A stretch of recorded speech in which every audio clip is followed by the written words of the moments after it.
Akwaba kesi bi mfamra Adom TV so Adom TV so bedwodwuma die so dia wo kensi mu sempa esa kene no pen suja midindi Enoch Kwasi Walanyo Wallace agudie catch back up the only nomenclature of the professor's degree in sports the Al Regina Wallace the nation's presenter and a messing kunyana me kono kwanten kodin small dress sakena no pen su biu e wo Ghana gudim eja channel so mam se nwuma ko etoturu to ne atwitwuru twomyenu o madama o na bom ska dwetire men ne no pay ye den common 18 ba Richoko bomodin da so betian no hwe de no with Richoko ye keto ho ye wadentem na afie obode ho nom obetimi di nsunyu anom obetimi so eden so hye anom modern ada so betian start today no right when the Ghanaian way with Richoko betian boa emaniama etian tutu ye dia maw game park games enso the chacha so kwetian san ba boys dia edi no enya sem keto krabusia modern ada so do betian san game park games om hye so kom dia ba mu om the 3 draws and a pem so on daily basis anytime sell oba Adom TV so anopa awia na nwumre nyina ye the draw no ebetian ba nti wantian dia no pa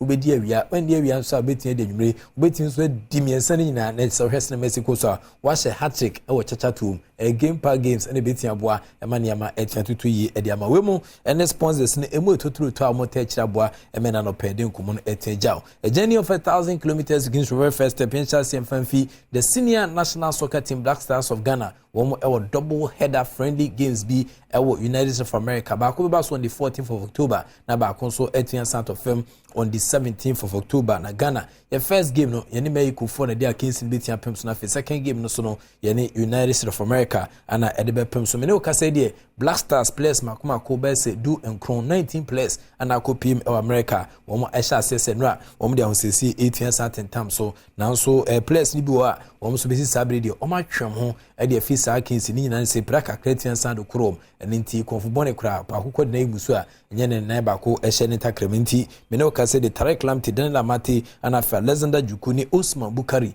womo anapra adokroma womo entimi emmo sa friendly Ghana yene Mexico ana fa United States of America for between that time so no sa kwa 30 yene ye replace him with Kingsley Schneider ana fa so kwa Jerome Opoku ana fa so Steven Ambrosius womo anabebe hwaboa emaniama etia to ye e de ma Black Stars friendly womo ebon wo US ebere dikan kura coach Chris Hutton ene ne mrante no omodi ahosiesie dikan dia pem so US montene so a kwasi ada ahomache ayankofa kansi omone Mexico di bepomu no omate omo anim emrante ya to nsade frɛ wo mo no nipa miensa pɛ ene bepie camp omohwɛ ni mu se ne omo so bagye pene abepie mu na ma bɛka omo nuanom ho esa ayankofa kansi yi ya makopie US montene so no omo wie ne kwasi ada so a omohwɛ ni mu se October bosumi ya wo mu yi ne de to so dunwotwe omo ni US mrante bɛsa de abomu ano so ya yankofa kansi wo man Ghana wonyina ya kan a yesie se na ebeya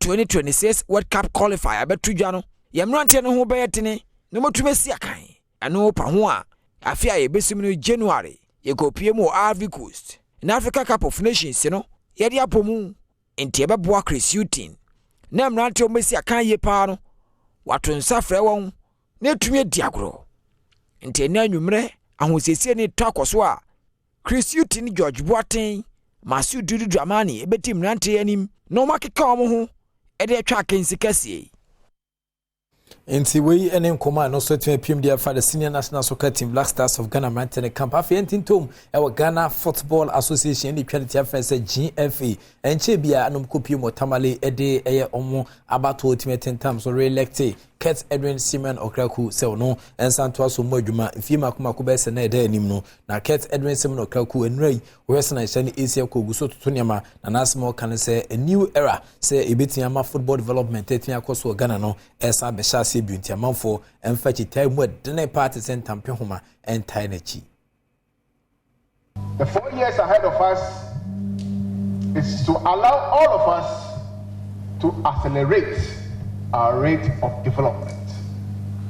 And it will not take only me, it will not take only my ESCO, it will take each one of us to let go of the past and open a new chapter of developing our game, a new chapter of bringing love to one another, a new chapter of ensuring that we stretch our hands around our shoulders and say, Midima, we are one.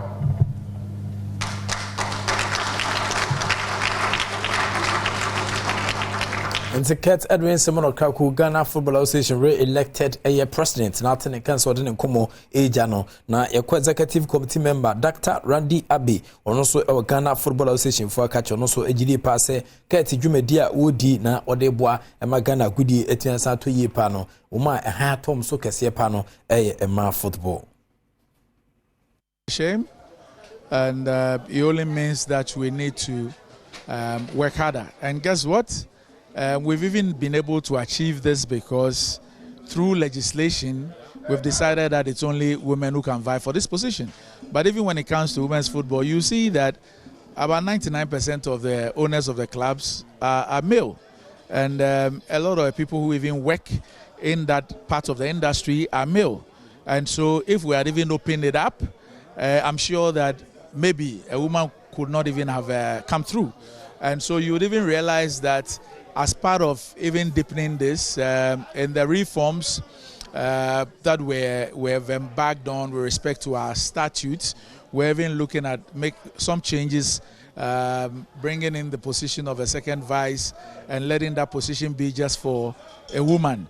And so we're trying. What we need to do is that we need to perhaps be a bit more deliberate. Same way that deliberate act is brought a woman at all cost onto the ESCO, maybe we need to do a lot more and to try and get a lot more women to contest in the other constituents. So you're talking about Premier, Division 1, RFA, the constituent bodies. I mean, we need to try and encourage a lot more women to get involved and also to put themselves up for elections. Dr. Randy Abbey, executive committee member of the Ghana Football Association, attending council in Kumo Tujano, or owner of Pandu Heart of Land, so much as said Yamiaduma. In the near future, Mungu so shall say, be omitting Sacra Mumranim. Now, if you down Kumabiano, or Maton said their first second vice president of the Ghana Football Association, as our second vice no dear, Sasro to be or Edia Mama. As a Kobasa Sakunya Kraba, Obehano, and Mabi Brina, so teams ne Ukrumano, so a Memadi, and it's we and so air Sema, or also Eddie Eba. You caught me dear, my sporting club for Kacha CAF Champions League woman ebo is as a few chim nomini Pija Frank Canadian Kunkonje Ghana Premier League no EDC almost so Meno Casadie Mediama Sporting Club Ebo Market Team Edio Maniache United States of America is as almost so friendly be onma Omujidi passe Omni FC Dallas and a bit me Edia 10 times so Mediama 4 Elkono about best 9 of Omu players no it deny US versus almost 17 canvases nitino about 13 players per and a Kwakusia kind na brands and marketing manager Urani Dean and Ebenezer Edu and this sound coming so ejaye. Initially we were going with 19 into 5 players and a young movies. Okay. And I think that it's something that is unfortunate, but they see are they doing anything about it? According to the ministry, which ministry? That's the tourism ministry. They applied for a special appeal. Yeah. They are really on the councillors to make sure that they push that appeal to make sure that those 5 players, together with Omo Makana Yemomo, Yamomo Bizano, Ebetimi join the team. I mean, the game is Saturday. Okay. So if Nyame Adumna or Chinakra, it means 4 business now. The players can travel tomorrow night. And then they are Minoka say, and they are Nuruddin, Kamara Dean, Nevisa, about 6 o'clock here, Yejina Airport, and Sana DHL, Eddie Bray Airport, ultimately team to quite. And I think that the Omo Yene is a good thing that they are doing. But the arrangement was sharply done, and I think some person the Kagana week in Washington DC for future AEDR. Then we should plan it well to make sure that these setbacks and everything. One ticket cost of Mediama to US no? It's the tourism ministry. Okay. I think that for that with the arrangement, we will pay them, we will be okay. That's it. And Inti Niabana no Mediama Sporting Club brands and then marketing manager Ebenezer Edu and on the common munche mu eja fa Mediama o makwentu metu akopiem e United States of America na hwese na nema Asia kwa omne FC Dallas and the Ghana week of America and a tourism ministry no as Mediama Sporting Club omne kwa kujiri so mo na Ghana champions akwenya omche sa afibia na eba beda ho na afi yi kwan dia fa honom na hwese na nema ABC akọ Mediama Sporting Club ya CAF Champions League no so hwo machiri kwan na so omsi akan e Cape Coast Sports Stadium omche body ebre kokwa ne din asesa eninti nyame adon na bibia mitwema Takwa and Aboso Stadium no omuguso best 95% complete chese bibia toma second phase of the CAF Champions League no eho anombesi akan. You are playing our games in Takwa the TNA park is almost 95% complete. Okay, as I'm talking to you now, the Akaka cry grass no, that's a bit challenge. And green grass for us by ending of this month the grass will be at the standard that you bit mediable. So CAF for is sending a mail to confirm our venue for the next phase. So we chose Takwa and then Cape Coast as an alternative.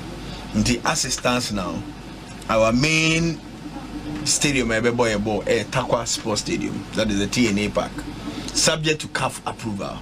CAF is assuring us that by the end of the month they will come and do the final inspection. In the summer inspection we play all our games in Takwa. And yes, I did then now. See brands and marketing manager the Mediama Sporting Club Ebenezer Edu and attending can say omo the Takwa and Aboso Park any 20 say T&A park no I options subject to CAF's approval no omo ABC akensi winning koma and also aba yenko Patrick Osajman countryman Songo steak and then komo emu edne emu so ehye emu so ebedika.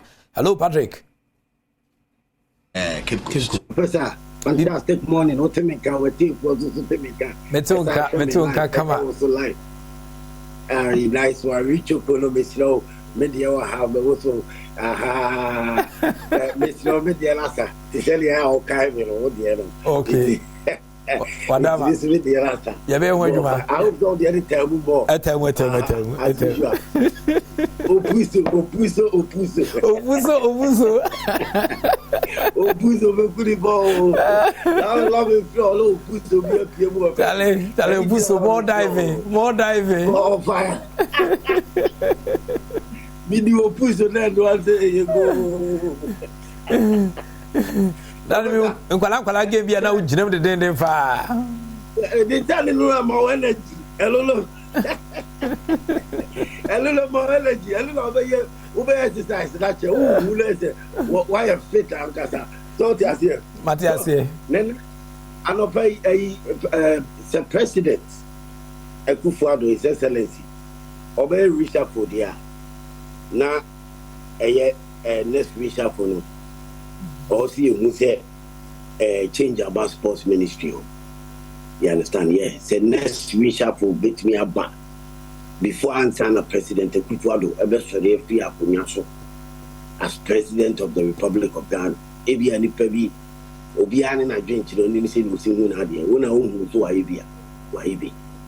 even the free education in Ghana enough because Ghana illiteracy in doors ni made and the doors what you say illiteracy in doors nti ama adepa any or say ni pehu ni kura ni patimi kire na dwene a wodimi because of say nipa illiteracy in doors and a fact nti I mean closing the gap no on that score from Akufo-Addo President Akufo-Addo fantastic ultimately the free HS about education what you say nipa bia so that so betimi up to school maybe and atwaso because of hardship and as it can be work but you know to set the plan out top provisions can baho no free education no still I mean what could be because they are free what you say we are there free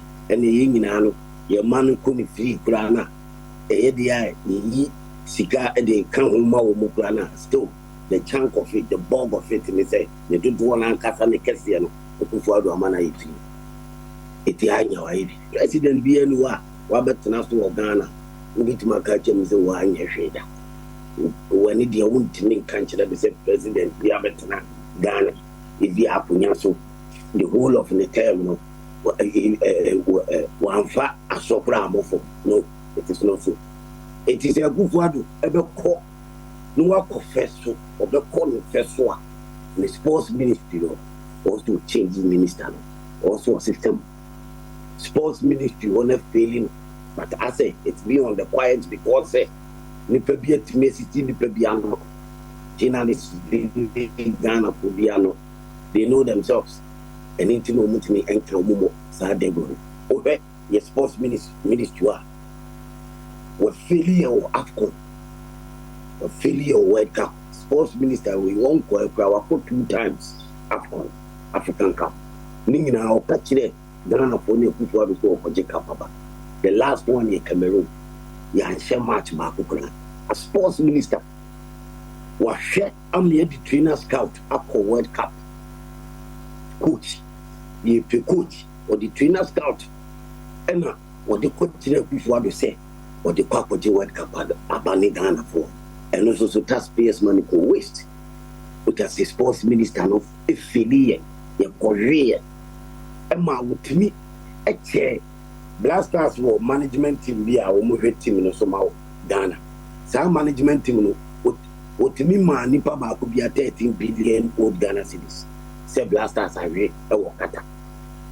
Because taxpayers' money put on. Or any sports minister was spending a wakata, or could de taxpayers' money wakata. Or bar, no about the chair said Musidi was penny. Ghana for one penny. Yanene can be a to fire need be Ghana for children map. You understand? So if you look at this sports minister, why be? I'm young so obit my answer to me and own to me. And a good you can't go and as to me free office president. Na Sebi, why you any day me say and you claim. Why you be? Free education, ground, why you more, why you free education in crowd the Ghana for plan big. But yes, when your opportunity, we as president, when your opportunity, AFCON 2 times, AFCON World Cup, the AFCON and Sana, African Cup will serve about January and Sana, why they work for you as president. You need this cup. Here say Blasters better for me. Here say the taxpayers' money no. Omu go discounting say no keke. In the name of Blasters, I will Cote d'Ivoire.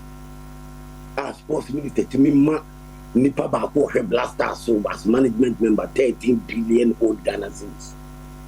Nenko for Jemu commission when Tia commission was perform say woman Tia commission woman resign woman jai. You understand? It is sports minister they were failing Ghana, were failing as sports minister. I will share sports so. Were failing work were failing Ghana for. Your football, your competition, be a way. As we had the taxpayers' money under this sports minister. When your opportunity, you say you on court tournament in be, and you be a better say be a judge wrongly. And you say be a supervisor as sports minister say what she say your court tournament. They say athletics na winning bata. Ye bold in Bonnie in a good word, ye bold in Bonnia and Tissa. Ye bow up, while Memo in Bonin and sports no so say a Mamuno, a say Ghana, Mamuno, a say Ghana economy. Says sports no cost what. Who be the Nippo boat in the amount of a tears ya one team with the yesterday? Who visits ye sports or cost to power? Who visit a month for a tears ya one team? Now, ye sports or a home demonstration. Ye sports for demonstration. Minister who said contempt to her. So-called football people, football for every for elections, illegal, tamale. It will mean say contempt better into one on any sports ministry. But I don't want to me and yasa common sense no. Nimdiano and Timmy and Chile say, more hold you on, no more respecting the laws of the land. What? I'm a decision saying injunction until you say more hold the elections. It is sports minister no waye adwuma myehu se wanye niye wakọ AFCON yenu ware waye dey call the third one African Cup January way Ekufuado president wonu wabran sa January AFCON we be baso eye Cote d'Ivoire eni konsa mudigu hu ani mase because Ekufuado betna so ye black cast an kasana ye hwe ne spending sika wo ho no taxpayers money no AFCON yenu Ekufuado time yare Yako World Cup yare it in sports minister wa appointed no or ye reshuffle this time so be ye reshuffle kwadia me songo stake me my green say once is no more mfa no enkosa AFCON we Cote d'Ivoire we more ma Yusuf Mustafa and yes sports minister once is no o baby fufura say eye ne hu nipa bi a boy ena one man of sa ni munyam hye no so woni nye Ghana sports minister wa ye bi oni de ye sire no on fani se baby fufuro with all respect on fani se baby fufuro but sports woni de wa say no wa ma sport popom e wo Ghana on timi check wo ma o mo ye in charge sports minister you are in bed with GFA wo mo ye football you are in bed with them inti wo mo ko ye illegal elections bra unim say contempt e wo into who sports minister wa anko okay me an kan to so come on the sports minister is in bed with them blasters matches sika friendly matches and won kuntabu in sports minister into me Mexico match here professor okay any US match here wo kan obo hu dede sika say ni benya sports minister need to me and okay to me without football for eti sika ne ba no mu kocha ono so je ne chafa eti sports minister reshuffle back or say Kufuor you know when your sports minister was failing World Cup was failing 2 times to AFCON okay so go AFCON and San Kufuor was sorry everything and then also president Emma some minister we sports minister we Adoma no to us no also was Sano okay not to us 5 for fire and then we are prof and now as usual 5 for fire 1 p.m. met to us prof okay sports minister ni also Kufuor ye panacho ni reshuffle se be pan kwa do also unity wo what is stand enye bone so no kure kwan na bi ato okay only lock at the my sports your blasters they say ya say what the airport tournament me ensa World Cup including World Cup ni na wari have for proud ya share match back up da okay so go it why the sports na course more fire professor more fire into Patrick Osage my countryman Songo na ten ka on Songo stake say minister no supervise ama ye the scout aye coach akopim World Cup ama ya refen from which sia bin sabiri ntimi kan wasem kese enti Kufuor reshuffle na obesre se Ghana mampanyi en sakram ho so nemu a ema ne ma enti ko enti nyame adoma enkomo no bebre na ana aka chi eso die em say health tips ebeba na health tips ne ba wi a na sister Sunday be a guy mami restaurant ne ma easy ekoso ne dia che se ojinkuto dipa enti odenkomo bebre na so ebeti aba ya kan so ni ya kan so kra no ana odebro me did the prof equal as a good catch back up and of course evidence based presentation it meja Richoko mesro ya start today no with Richoko betia boa e ma niam atia koyedi ama na fe game park games so the chacha sunko ba amanfo dia edi no enya asem ketwa the act of being a good guest is to